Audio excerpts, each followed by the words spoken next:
all. I mean, a 9-to-5 job versus doing something you love, you know, and getting paid for it. Wasn't tough at all for me. Training camp getting ready to get underway. How are the Sparks going to be this year? I think it'll be awesome. Training camp is pretty tough right now. We have 18 very talented women, you know, competing for spots. We're going to be very talented. We should make a run for the championship. Got any advice for your Laker compadres? Keep playing hard. Boxing out. They should win this game. Good luck, Allison. We look forward to seeing the WNBA. Tom, starts June the 13th here on NBC. That's right. The Sparks will be at Phoenix on that opening weekend of play here on NBC as Robert Horry hits the free throw. And Robert Horry, praised by his coach Del Harris as one of the more intelligent Lakers. You've called him a cerebral forward, but playing often with a heavy heart. Has a young daughter born with severe birth defects, requires constant care. It has to be something that gnaws at his psyche occasionally. It's always on his mind. I've known Robert for many years, a terrific young man, but that daughter has to have 24-hour day care time, and they really have to have a nurse with her all night long to make sure she continues breathing the young daughter as she sleeps, and it's a very, very serious problem. We all hope that that can be resolved in the near future.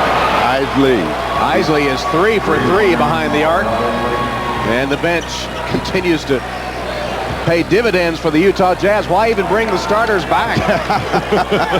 Well, babyface Isley is really playing the part of an assassin and hurting the Los Angeles Lakers. You know, their three-point game is not nearly as advertised as the Lakers, but it's been more efficient in this conference final. Karl Malone is back for the Jazz now, but they're hitting over 80% of their shots in this quarter. Up against the clock, the Lakers with a miscue, 24-second violation. What else can go wrong? They just continue to make the mental mistake. Terrific defense, though, by Utah. Shaq did not attack Antoine Carr. Shaq started this game going very aggressively. He had the huge numbers, but since he came back in after a brief rest, it has just not been there for Shaquille. Well, there's 5:40 to go in the ball game, and what the Lakers have to do is just continue to work. They're not that far down on the scoreboard, even though they haven't had anything that they can believe in. Hello. No way to stop that. Now, that's what makes this Utah team so great. All the cutters, yeah, the three-point shooters. But when you got a guy like Karl who you can give the ball, great passer, who can hit a fadeaway 18-footer, that's Kevin McHale. That's Larry Bird. That's Kareem Abdul-Jabbar. And Shaq gets the roll. No way to stop that either. Los Angeles had turned it over 5 times in the last 6 minutes before that Shaq basket. That was after they went the first 11 without a miscue. This is the starting lineup for the Lakers, with the exception of Van Exel for Derek Fisher. Del Harris has been under a tremendous amount of criticism on his own website for starting Derek Fisher. But Del Harris told us that, hey, it's not been our start, it's been our finishing. That's right. That's why he was reluctant to start Van Exel in place of Fisher, as many fans and writers here in L.A. had called for. You see, now you've got Lakers that are reluctant to shoot, and you've got to put the ball in the air. Van Exel was open, didn't. Fox didn't, and then they end up with a tough shot inside. They'll get the ball back with the new 24. Steve, how did Karl Malone end up 5 feet off the court that time? Well, here's a guy in great defensive position, the anchor of the defense, and he ends up in photographer's row. That guy that you said the biggest, the strongest, he gave him a little pop. Morris out of the ball game, Russell in. Chris Morris was terrific in game 3, has not been a factor, didn't get much done, so he goes down. O'Neal tries the reverse, will shoot 2. Let's go to Jim Gray. Often see players, Tom, going at it with the officials. That time, one of the more clever things that has gone on down here. Joey Crawford was screaming to Karl Malone, "It was off you, it was off you," and he was pointing at him, and Karl pointed back and he says, "You're right, you're right."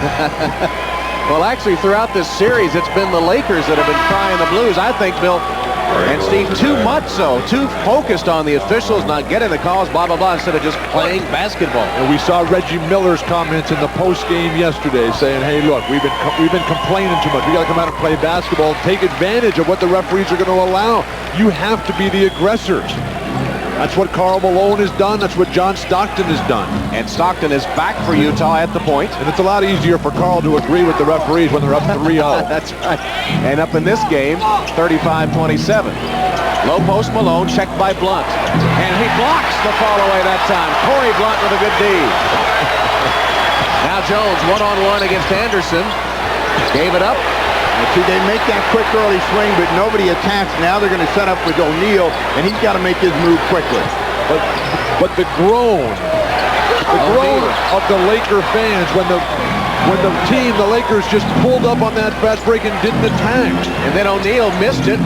Point-blank range, right underneath. Fast break points have been a half-court game. Utah's got 2. The Lakers have 2. This advantage clearly in favor of Utah's Karl Malone delivers on a beautiful up-and-under layup. From Stockton, as he had the brilliant body control to evade Shaq and put it through. 14 points for the rest of the Lakers. Shaq has 13. That's been the theme of this series as well. Three-pointer by Van Exel. Even though the shot goes down, you just don't see the look of confidence on Nick's face. You don't see him calling the crowd out. Well, one of the things that will give you confidence is to take some shots, see it go in. And, you know, he had lost his confidence, forced to take that one. Fast break point situation, even Malone the foul against Corey Blunt. And that says that the tempo of the game in favor of the Jazz, as you noted, Bill.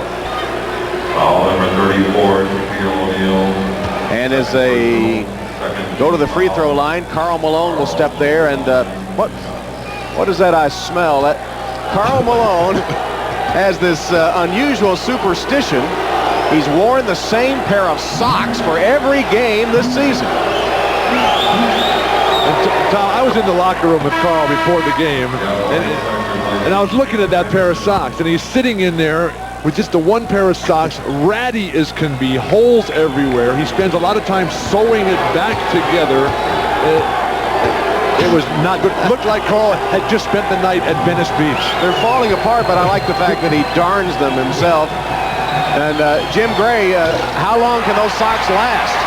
Well, they've lasted all season. He put some little booties over those socks. He said some guy just came in the locker room, made a big deal out of it. He says, I've been wearing the same pair of socks every year since I have been a pro now. I said, Karl, those have to smell pretty bad. He says, no, I get a new pair at the beginning of each year, but it's been the same superstition I've had now for 13 or 14 years. Jim, I wouldn't call them booties in front of Karl if I were you. No, that's what he called them. Russell with a brick. Russell's trying to shoot off his own dribble rather than trying to get it from other people's creativity. And Eddie Jones off the transition game nails the jump shot. And just one final word about the socks. Who could forget the socks, the floppy socks of Pistol Pete Maravich, who played for the Jazz when they were in New Orleans. And Ostertag pounds it through. Pistol Pete's number hanging in the Delta Center now, one of the greatest players in the history of basketball. And that franchise got their first victory ever at my expense. Pete Maravich hit a game winner in my face for the franchise's first victory down in New Orleans. Shaq muscles it in. That's a first. An admission by you that you got mud. I got faced out by the great Pistol. He torched us for 30 plus in the second half alone. Lakers are within 6. This game smells a lot like Game 3 in that the Jazz have had the lead, have been controlling the tempo, and had the Lakers confused, but the Lakers have been hanging around trying to stay in it, and O'Neal and company trying to find a way to make it a ball game.